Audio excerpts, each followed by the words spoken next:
Welcome AP Chem Minions. This is a recording of some of the problems that I went over in class that I think you wanted to hear again, specifically where you were asked to write the net ionic equation for the combination of an acid and a base, and then also to determine the species of highest concentration once equilibrium was established. Okay, so in our first one, we have equal volumes of 0.25 molar acetic and 0.25 molar potassium hydroxide. So immediately you should see that since they're equal volumes and equal molar, these things are going to react in a 1-to-1 ratio. Also, we need to get the formulas for what we're dealing with. So acetic acid, CH3COOH is how you most commonly see it, or you could write the H in front, doesn't really matter. And then potassium hydroxide, KOH. So the different partners or players in this, you've got the hydrogen and the hydroxide, which we know are going to come together to make water. And then that's going to leave you with this and this also in the solution. So you should be able to easily identify that the potassium is a spectator. And how do we know it's a spectator? Well, it's the conjugate acid of a strong base. And conjugate acids of strong bases have very weak conjugate acids. So basically, it's going to be a spectator. So let's write what we have. We have our acetic acid.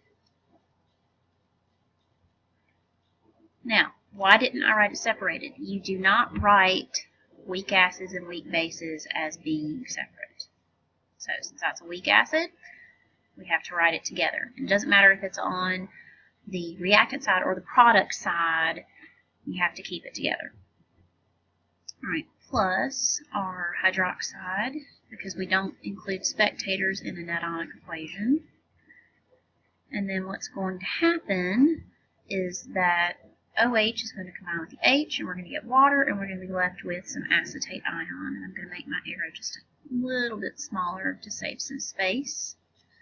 So we have water, and then our acetate ion.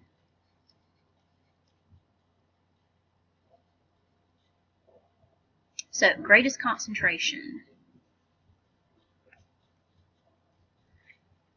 First of all, your spectator ions are going to be in your greatest concentration, so our potassium.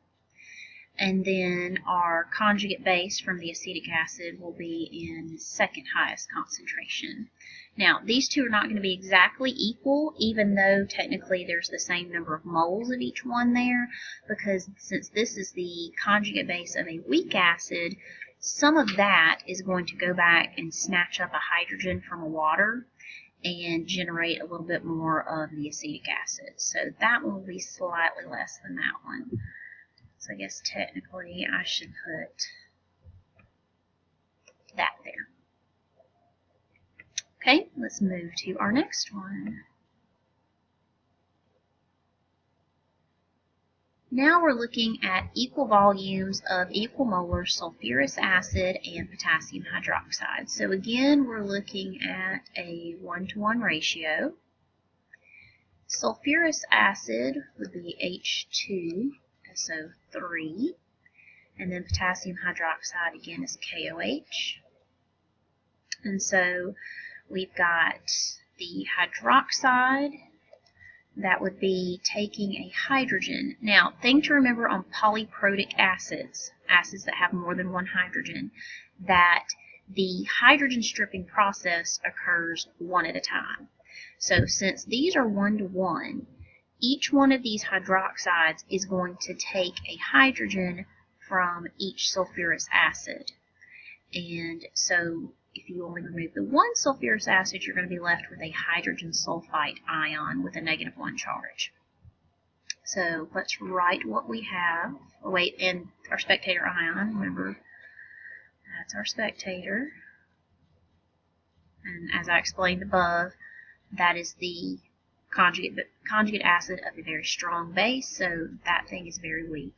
and so it's not going to be involved in our net ionic equation. All right, so net ionic equation, here's our sulfurous acid and the hydroxide.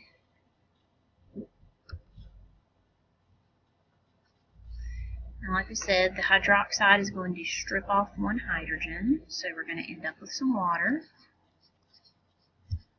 And then the hydrogen sulfite ion, -1 charge. Now, you may be wondering, well, why didn't it strip off both of them? Well, there's not enough hydroxides to do that. And we're going to look at that different situation in the next one. All right, and so highest concentration is going to be our spectator, followed by our conjugate base.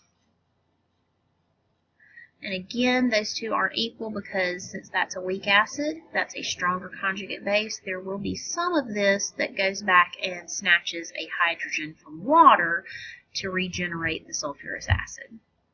All right, now we are combining the same substances in the next one, except we are no longer at a 1-to-1 ratio. We are at a 1-to-2 ratio.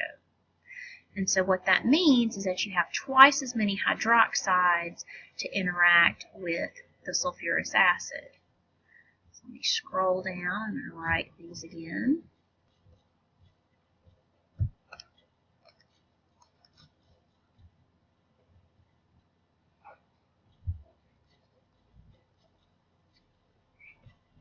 And again, potassium's our spectator.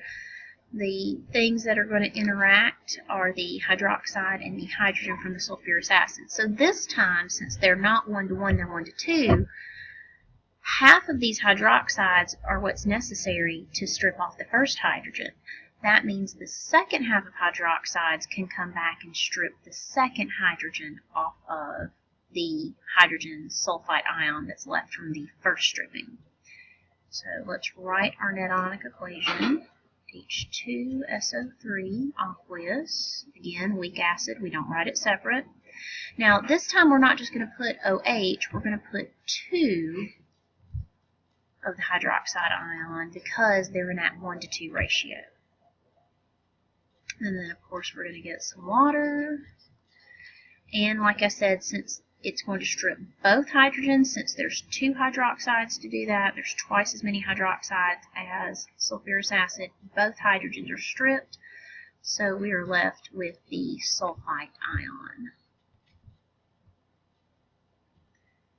All right, and then highest concentration, of course, our spectator ion,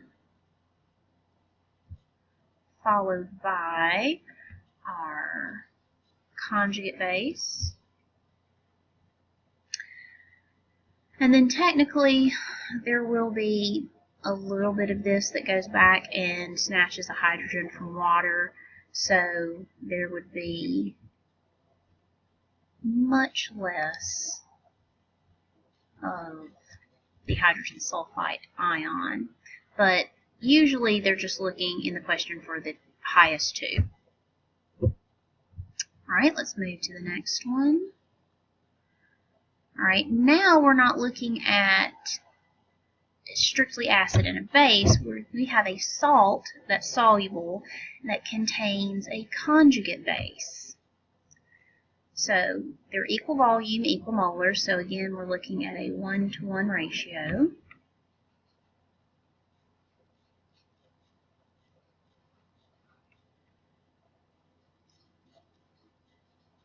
Okay, and so let's identify our spectators to begin with. So sodium we know is a spectator.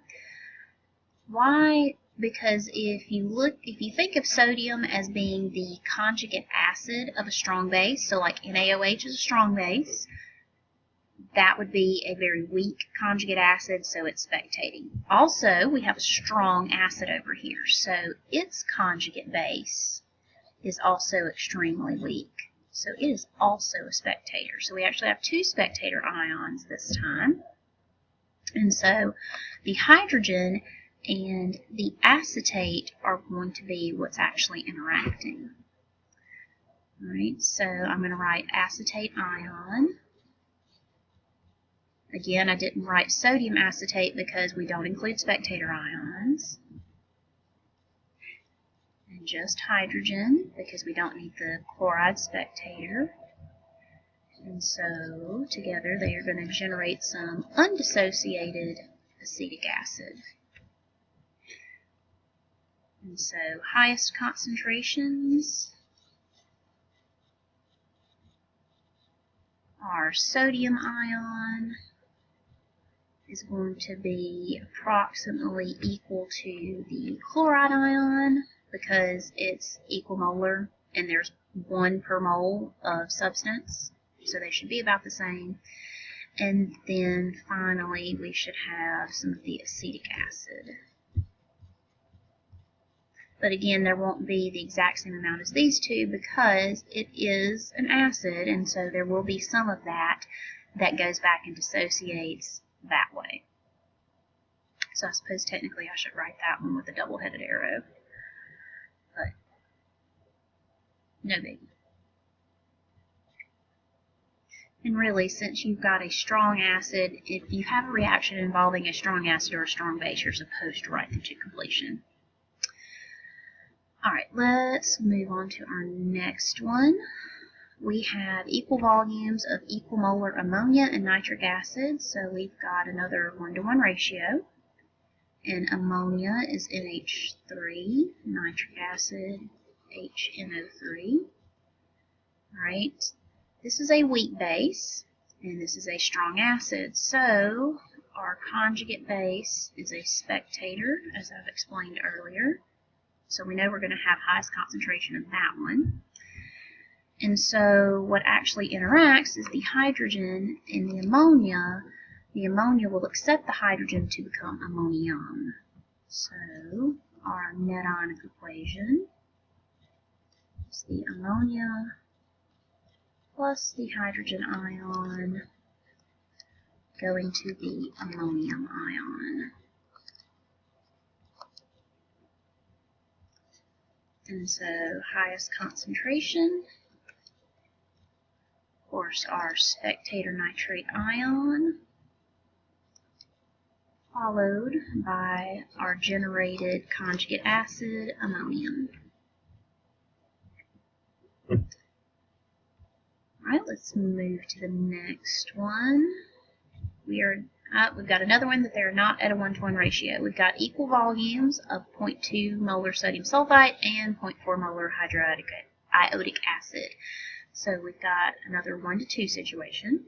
Let's write the formulas. And again, this is an acid, and then we've got a salt containing a conjugate base. So Na2SO3. And that conjugate base would be the conjugate base from a weak acid. It would come from sulfurous acid. So, it's going to be capable of snapping up some hydrogens. And then we have hydroiodic acid over here. Alright, we've got 2 spectators this time. We've got our sodium and we've got our iodide.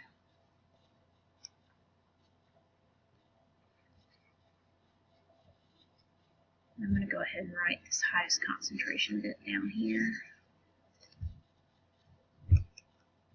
And actually, you may be tempted to say, well, there's twice as much sodium. Well, look, it's 0.2 molar, and you get 2 moles per mole of the whole substance. And this one's 0.4 molar, and you get 1 mole per substance. So they're actually equal. So sodium ion and iodide ion are actually equal. Now let's write our net ionic equation. So we've got sulfide ion. Oop, left off my state. And since this is 1-to-2 ratio, we're going to put 2 hydrogen ions here. And so this is sort of the reverse process of one of the problems we saw earlier. Since there's 2 hydrogen ions, the sulfite is actually going to go through 2 protonations, and we're going to end up with some sulfurous acid. So our other highest concentration there would be the undissociated sulfurous acid. And again, in reality, some of this is going to go back and ionize, so there will be some hydrogen ions and some HSO3 ions in the solution. But we're just looking at our greatest concentrations. Right, next one. We've got sodium carbonate, so we've got another salt with a conjugate base and a strong acid. So equal volumes, equal molars, so we're looking at another 1-to-1 ratio. Sodium carbonate's formula, sulfuric acid's formula. Now, you do need to remember for sulfuric acid, it's a strong acid, but it only acts as a strong acid with its first ionization. So when you actually look at this one, we've got our sodium spectator, but then the spectator for this one is going to be the hydrogen sulfate ion. And so we have hydrogen interacting with carbonate. Okay. Now, speaking of what's going to be in highest concentration, we know that our spectator ions are going to be in our highest concentration. So for the sodium, there's going to be twice as much sodium as there is our hydrogen sulfate, because you get 2 moles of sodium for every 1 mole of the substance, and you're getting 1 mole of HSO4 negative for every 1 mole of sulfuric acid. So for this one, the sodium is actually going to be about twice as much as your hydrogen sulfate ion. And then we've got to have our other products. So let's write our net ionic equation. So we've got the carbonate ion. Again, it's a fairly strong conjugate base as it came from a weak acid. And our hydrogen. So we end up with a hydrogen carbonate ion in solution. So there's the other piece that is in highest concentration.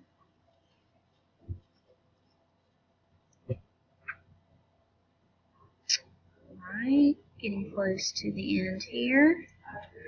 Alright, this problem's a little bit different because it's not combining 2 solutions. We've got solid sodium fluoride, and then distilled water would be just H2O liquid. So what happens? Well, okay, you got to think what kind of ions are going to be generated. So from this, you got to think you're getting some sodium ions and some fluoride ions. And we need to remember that sodium is the weak conjugate acid of a strong base, NaOH, but fluoride is a strong conjugate base because it would have, think of it in terms of if it came from hydrofluoric acid, which is a weak acid. So the sodium ion is not going to be capable of doing anything, but the fluoride ion is going to be capable of snatching some hydrogens from the water that it's being dropped into. So our net ionic equation, remember that things that are solid, liquid, or gas do not get separated. So our reactants, and then the sodium is going to become an ion, and then the fluoride is actually going to snatch up some hydrogen, so it's going to become HF, and we're going to have some hydroxide. Running out of space a little bit there. So in the end, this solution is actually going to be slightly basic because of the generation of the hydroxide ions. So highest concentration for this is going to be your sodium ion,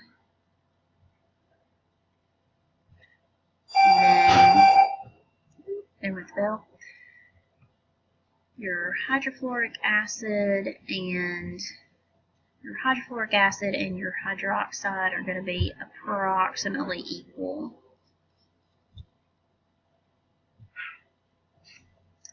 Alright, oh, we have two more.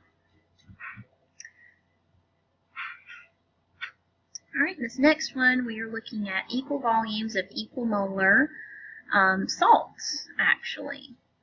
So, not necessarily an acid and a base, but since we've got two salts, we've got to look further at what's going on. So, ammonium nitrate is NH4NO3, and sodium cyanide is NaCN. So, now we need to evaluate what's going on. Alright, so ammonium would be the conjugate acid of a weak base. So, put that there.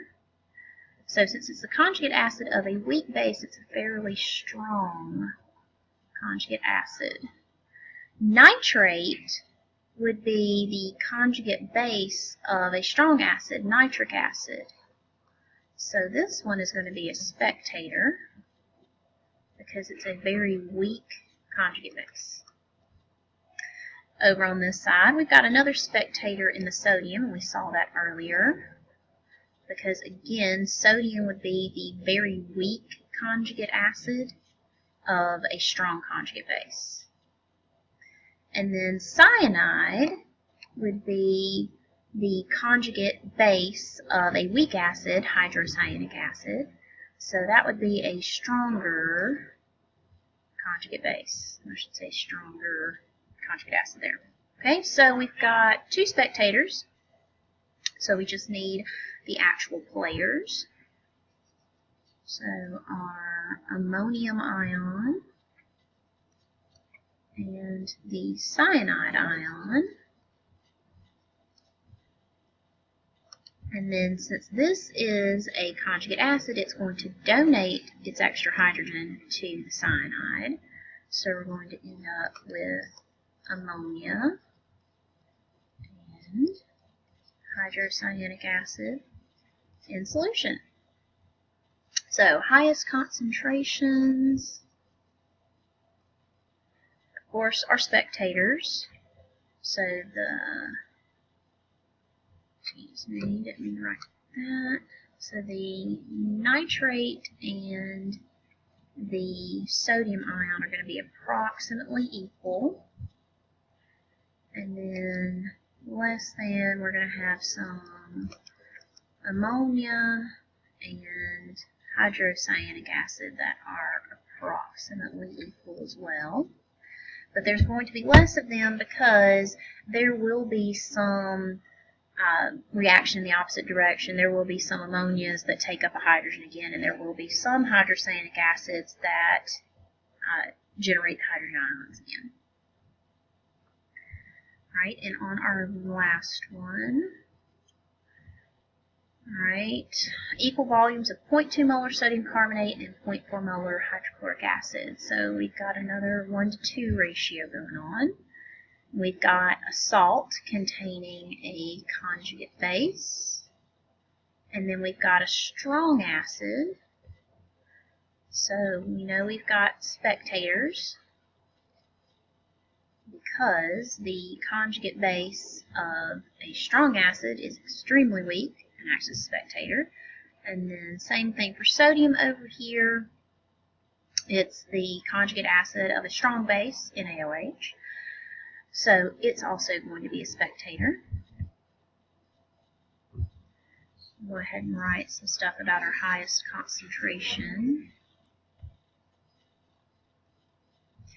Alright, so between sodium and chloride ions, since you're getting double the sodium, it's actually like it's 0.4 molar in sodium, and so the sodium and the chlorine are actually approximately equal, or they're about equal. And then let's just go to our net ionic equation here. So carbonate ion, and since there's twice as much hydrogen as carbonate, we're going to have to put 2 there. And then that's going to give us carbonic acid. But we are supposed to know that is going to spontaneously decompose into water and carbon dioxide gas.